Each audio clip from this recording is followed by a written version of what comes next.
Bismillahirrahmanirrahim. Assalamualaikum warahmatullahi wabarakatuh. Waalaikumsalam warahmatullahi wabarakatuh. Selamat pagi, selamat datang di podcastnya Bawaslu Kota Sukabumi. Pada hari ini, insya Allah kita akan membahas terkait penyelesaian sengketa. Dan alhamdulillah pada pagi hari ini kita ditemanin oleh Koordinator Divisi Penyelesaian Sengketa Bawaslu Kota Sukabumi, Bapak Firman Alamsyah Abdi Negara. Gimana Pak, sehat? Alhamdulillah. Harus sehat. Mau lebaran sehat sebentar selalu lagi harus ya. sehat. Amin, alhamdulillah. Baik, terkait penyelesaian sengketa ini Bawaslu Kota Sukabumi menurut Undang-Undang Nomor 7 Tahun 2017 bahwa Bawaslu Kota Kabupaten itu mempunyai wewenang untuk penyelesaian sengketa. Nah, di sini kita akan membahas bagaimana itu penyelesaian sengketa proses pemilu yang ada di Bawaslu. Boleh diceritakan Pak terkait apa itu penyelesaian sengketa, atau selayang pandang lah apa itu penyelesaian sengketa proses pemilu. Baik, terima kasih. Bismillahirrahmanirrahim. Assalamualaikum warahmatullahi wabarakatuh. Waalaikumsalam warahmatullahi Terima wabarakatuh. kasih kepada Kang Lutfi, staf sekretariat Bawaslu Kota Sukabumi, Divisi Penyelesaian Sengketa ya. Ya, betul.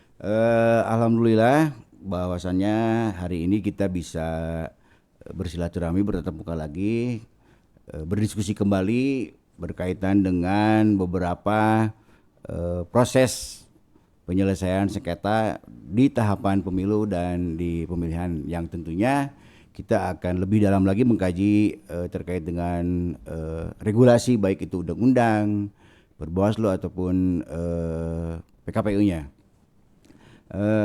Sebelum kita jauh diskusi ke arah yang lebih detail lagi, tentunya kita harus memahami dulu secara utuh terkait dengan hakikat keadilan pemilu, karena ketika berbicara masalah sengketa ini tentunya ada yang merasa dirugikan, baik itu peserta pemilu yang berdasarkan surat keputusan ataupun BA yang dikeluarkan oleh KPU. Hakikat keadilan pemilu itu adalah penyelesaian sengketa proses pemilu merupakan pilar fundamental dalam menegakkan electoral justice di Indonesia. Mekanisme ini hadir sebagai instrumen hukum untuk menguji konstitusional dan legalitas tindakan serta keputusan penyelenggara pemilu. Dan tentunya dalam rangka menyelesaikan sengketa proses sengketa di pemilu atau di pemilihan, kita memandang harus adanya landasan yuridis. Yang tadi saya bilang bahwa ada dua variabel regulasinya di Undang-Undang Nomor 7 Tahun 2017 tentang pemilihan umum, memberikan mandat atributif kepada Bawaslu untuk menerima, memeriksa, memediasi dan memutus sengketa. Yang keduanya di Perbawaslu Nomor 9 Tahun 2022 yang mengatur tata cara teknis dan prosedur baku dalam penyelesaian sengketa proses pemilu.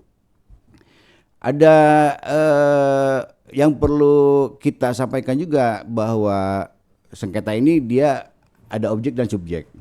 Objeknya adalah surat keputusan, tadi saya sampaikan, KPU, surat keputusan KPU Kabupaten Kota, atau berita acara yang dikeluarkan oleh KPU Kabupaten Kota. Subjeknya adalah peserta pemilu dengan penyelenggara ataupun peserta pemilu dengan peserta pemilu.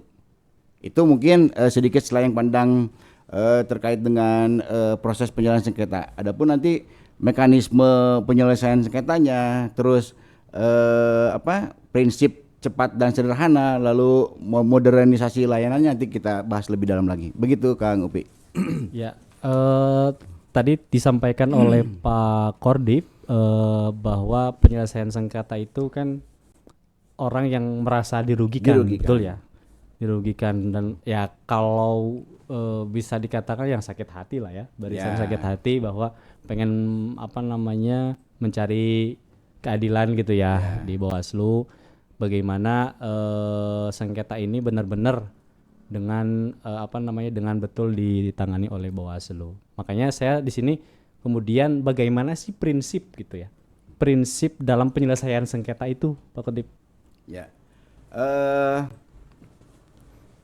Kami memandang bahwa prinsip dalam penyelesaian sengketa itu mengacu juga terhadap Undang-Undang 7 dan Perbawaslu Undang-Undang 7 tahun 2017 dan Perbawaslu nomor 9 tahun 2022. Ada 5 prinsip yang kami menjadi sebuah acuan. Yang pertama adalah prinsip kepastian hukum.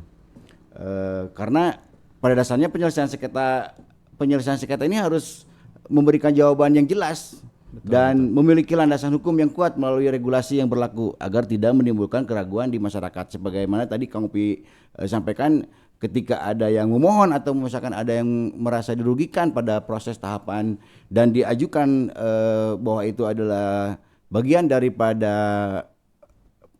pelanggaran sengketa, tentunya harus memberikan jawaban yang sangat memuaskan. Begitulah kurang lebih lah.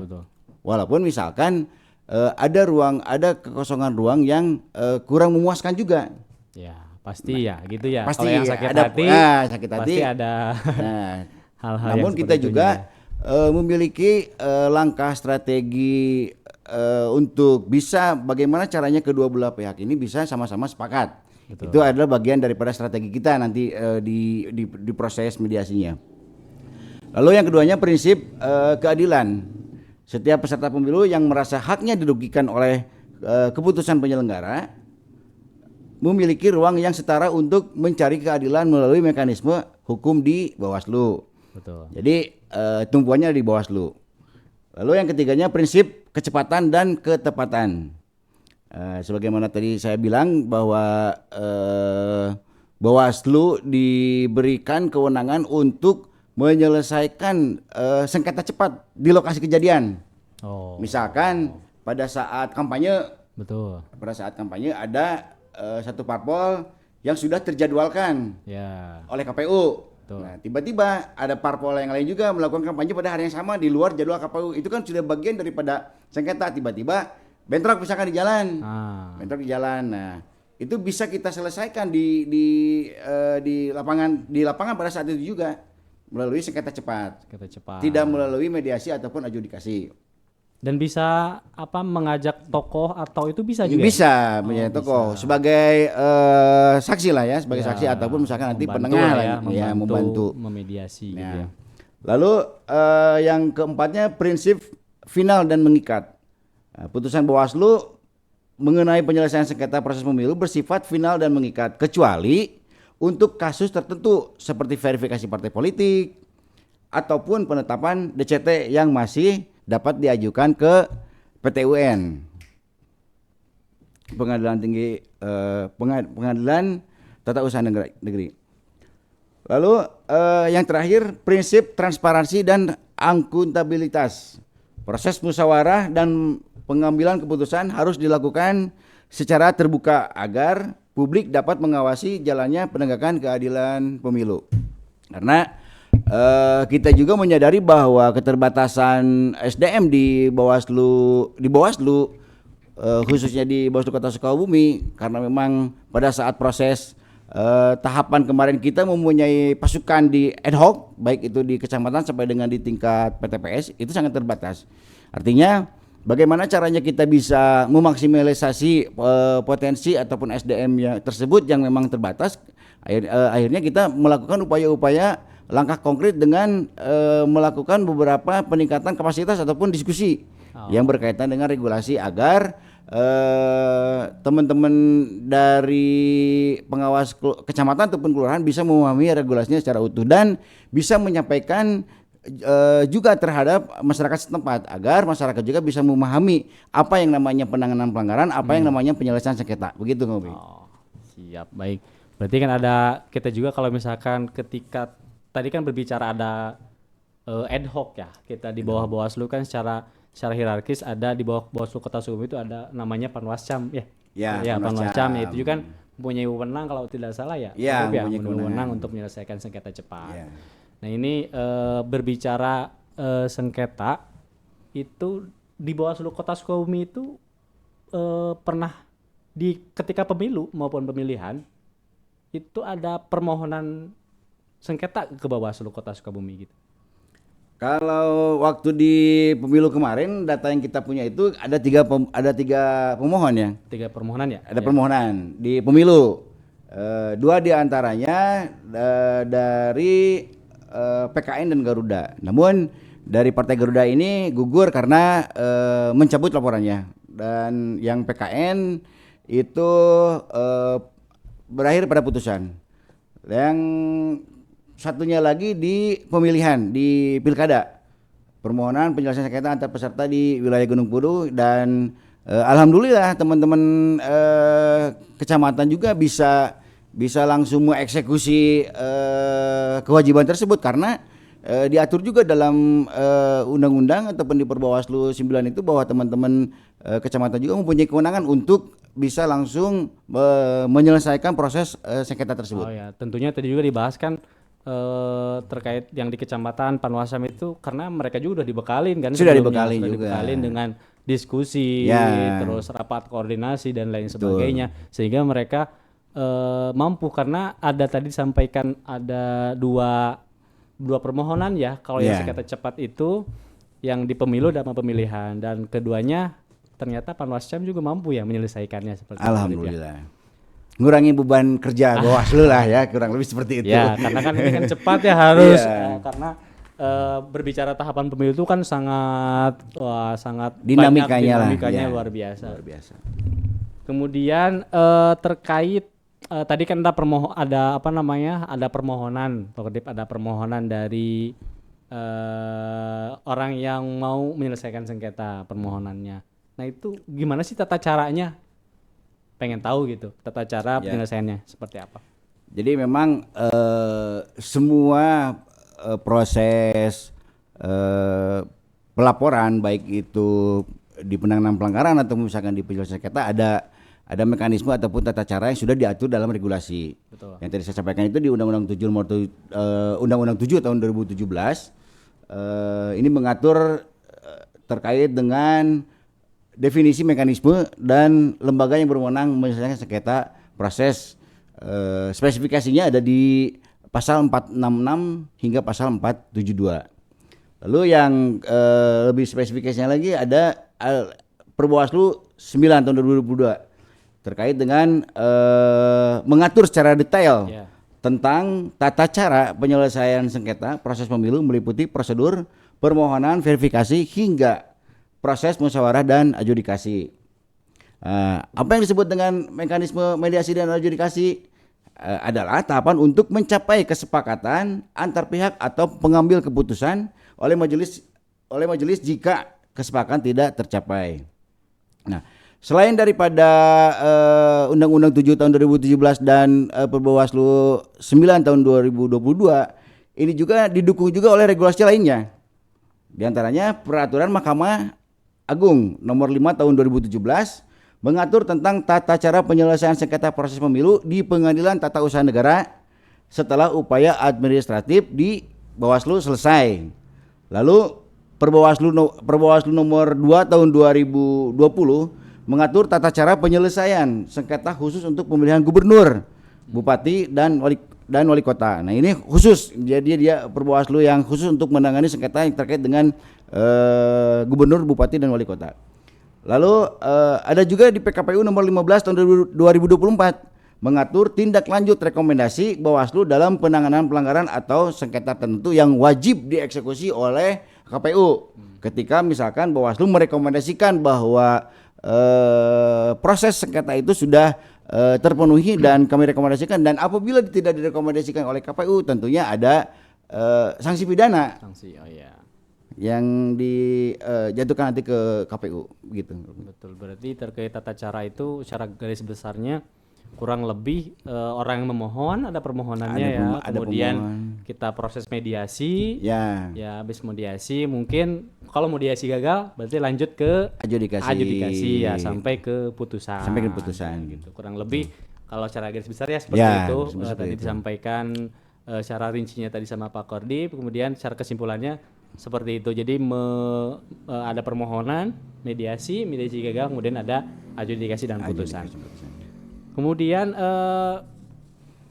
Kalau berbicara tantangan zaman nih Pak Kardip, ini kan perlu ada modernisasi terkait penyelesaian sengketa proses ini. Nah, apa sih Bawaslu Kota Sukabumi modernisasi apa terkait penyelesaian sengketa ini gitu? Ya, tentunya ketika berbicara masalah tantangan, baik itu di penanganan pelanggaran ataupun misalkan di penyelesaian sengketa, pasti akan berbeda variabelnya, karena tidak terlepas daripada kultur ataupun karakter masyarakat di wilayah masing-masing itu akan berbeda. Nah, ini juga mungkin akan menjadi sebuah perhatian khusus untuk kita selaku Bawaslu Kota Sukabumi, bagaimana caranya bisa relevan dalam menyikapi dinamika karakter tersebut. Dan ada beberapa catatan yang kami ambil dan kami simpulkan di pemilu kemarin untuk dijadikan masukan ataupun misalkan evaluasi ke depannya. Ada 4 tantangan terkait dengan penyelesaian sengketa proses pemilu yang dihadapi kita pada saat pemilu dan pilkada kemarin. Yang pertama, tantangan regulasi dan kewenangan. Dualisme kewenangan baik itu Bawaslu ataupun PT UN yang tadi saya sampaikan, masih terdapat irisan kewenangan antara Bawaslu dan Pengadilan Tata Usaha Negara yang terkadang menyebabkan ketidakpastian hukum, terutama terkait objek sengketa yang bersifat administratif. Betul. Lalu yang kedua, waktu penyelesaian yang singkat. Bawaslu hanya memiliki waktu maksimal 12 hari, Kang Upi. 12 hari. 12 hari untuk memutus sengketa. Durasi ini sangat terbatas untuk menangani kasus yang membutuhkan pembuktian rumit atau kehadiran banyak saksi. Ya, Nah, ini kan pasti ribet dalam proses keterangan dari saksi, ketika misalkan saksi A ini bisa menyebutkan saksinya lain, tentunya kan harus ada pendalaman, pengembangan, pendalaman sampai dengan bisa menyimpulkan secara utuh dan komprehensif. Dan tadi bahwa kita harus mempunyai prinsip adil. Sementara waktu cuma 12 hari gitu ya? 12 hari. Sementara waktu cuma 12 hari. Ya, tantangan banget lah. Nah, tantangan banget. Nah, lalu sengketa dari temuan. Salah satu tantangan substansif adalah munculnya potensi sengketa yang bersumber dari temuan pengawasan, bukan hanya dari laporan ataupun keberatan peserta. Nah, ini juga kan teman-teman kemarin di ad hoc juga, ya alhamdulillah sih, walaupun misalnya tidak ada temuan sengketa, tapi ini juga menjadi fokus pengawasan kita pada saat proses di rangkaian proses tahapan di pemilu kemarin, bagaimana caranya teman-teman bukan hanya mengawasi tahapan saja, tapi mengawasi potensi baik itu yang sifatnya sengketa ataupun misalkan sifatnya di pelanggaran, baik itu pidana, administrasi ataupun misalkan hukum lainnya, begitu. Lalu yang kedua terkait dengan tantangan teknis dan infrastruktur. Optimalisasi sistem informasi penyelesaian sengketa masih terus disempurnakan untuk mengantisipasi kendala teknis dalam pengunggahan dokumen permohonan dan transparansi proses bagi para pihak. Dan yang kedua, aksesibilitas di daerah bagi Bawaslu Kabupaten Kota, tantangan geografis dan keterbatasan fasilitas persidangan di wilayah pelosok dapat menghambat kecepatan penanganan sengketa acara cepat antar peserta. Dan yang ketiganya, tantangan sumber daya manusia. Nah, tadi saya sampaikan, ini juga menjadi sebuah tantangan dan keterbatasan terkait dengan sumber daya manusia. Adanya atau misalkan adanya pergantian pimpinan di tingkat daerah, baik itu dari mulai kabupaten kota, kecamatan sampai dengan ke bawahnya. Sampai memunculkan tantangan baru berupa pemahaman regulasi dan aspek teknis kepemiluan yang belum merata bagi wajah baru penyelenggara. Independensi dan netralitas menjaga etika dan imparsialitas tetap menjadi tantangan berat di tengah tekanan politik yang tinggi selama tahapan krusial seperti penetapan calon. Nah, ini juga tadi saya sampaikan, karena kita juga harus peka dalam menyikapi ataupun misalkan menghadapi dinamika di lapangan, tekanan-tekanan politik itu pasti tetap ada, pasti ada. Pasti ya. Baik itu sifatnya intervensi, ya, atau misalkan kepentingan kekuasaan, atau misalkan kepentingan politik seseorang. Nah, itu menjadi sebuah tantangan juga bagi kita, bagaimana caranya kita tetap bisa menjaga integritas kita sebagai penyelenggara pemilu. Lalu yang terakhir terkait dengan tantangan kesadaran hukum. Tantangan kesadaran hukum itu tidak terlepas daripada partisipasi masyarakat, tingkat kesadaran peserta dan masyarakat untuk menempuh jalur formal sengketa. Masih perlu ditingkatkan. Masih banyak peserta yang lebih memilih cara-cara informal atau proses lapangan dibandingkan jalur adjudikasi resmi. Nah, tadi kan saya sampaikan tensi peserta pemilu itu pada saat tahapan itu agak baperan lah, ya, agak baperan lah. Jadi ketika misalkan daripada diadukan ke Bawaslu, misalkan adjudikasi kan kasarnya. Nah, ini juga kan perlu adanya tingkat kesadaran masyarakat ataupun misalkan upaya-upaya langkah strategi Bawaslu bagaimana caranya kita bisa memberikan edukasi terhadap masyarakat dan memberikan pemahaman secara utuh agar masyarakat lebih paham ataupun sadar hukum. Jadi lebih baik menempuh upaya persuasif ataupun misalkan adjudikasi ke Bawaslu daripada kudu ributan lah gitu kan. Selain daripada tidak baik buat kesehatan, tidak baik juga buat kebaikan gitu kan. Ya, betul. Gitu. Lalu sengketa acara cepat. Nah, ini sengketa antar peserta di lapangan seringkali bersifat situasional dan membutuhkan mediator yang memiliki skill negosiasi tinggi di tingkat akar rumput. Tadi yang kita Kang Upi sampaikan kan Panwascamna gitu kan. Nanti kalau misalkan bisa diselesaikan sengketa cepat di lapangan itu menghadirkan juga tokoh masyarakat setempat ataupun misalkan penengah lah ya istilahnya gitu. Untuk mengatasi berbagai hambatan ini, Bawaslu terus melakukan peningkatan kapasitas dan penyelarasan dengan lembaga peradilan lainnya. Begitu, Kang Upi. Wah, luar biasa ya. Jadi berbicara penyelesaian sengketa itu ya kalau secara garis besar kan orang lagi mencari keadilan ya. Dan sedangkan Bawaslu harus fokus bagaimana keadilan itu terjadi gitu kan. Makanya dengan adanya proses-proses di Bawaslu itu kan ada peningkatan kapasitas, kemudian ada dan lain sebagainya lah ya, dengan baik itu dengan Panwascam, baik itu kita dengan tingkat provinsi gitu ya. Terkait permohonan tadi Pak Kedip, ini kan permohonan itu bagaimana sih prosesnya gitu kan? Siapa tahu dia kan berbicara peserta pemilu pengen memohon kan. Nah itu adakah misalkan kalau dari jauh misal aplikasi kah atau misalkan ada atau harus langsung ke kantor kah? Seperti apa Pak Kedip? Ya jadi tadi kan sebelum para peserta pemilu atau misalkan para pihak terkait untuk menuntut keadilan dalam proses sengketa, tadi sudah kami sampaikan juga regulasinya, aturannya, lalu berkaitan juga dengan tata cara dan alur penyelesaian sengketa. Nah, jenis sengketa proses pemilu itu terdapat dua jenis sengketa yang ditangani oleh Bawaslu. Yang tadi saya sampaikan, sengketa antar peserta serta sengketa antar peserta pemilu dengan penyelenggara. Nah, alurnya proses penyelesaian dilakukan melalui beberapa tahapan. Yang pertama, permohonan diajukan secara tertulis atau lisan kepada Bawaslu provinsi ataupun Bawaslu kabupaten kota.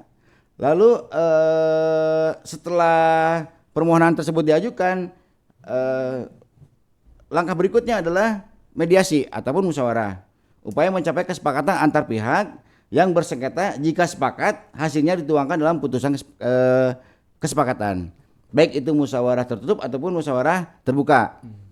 Lalu ketika misalkan langkah mediasi atau musyawarah ini deadlock misalkan, berikutnya adalah langkahnya ke adjudikasi.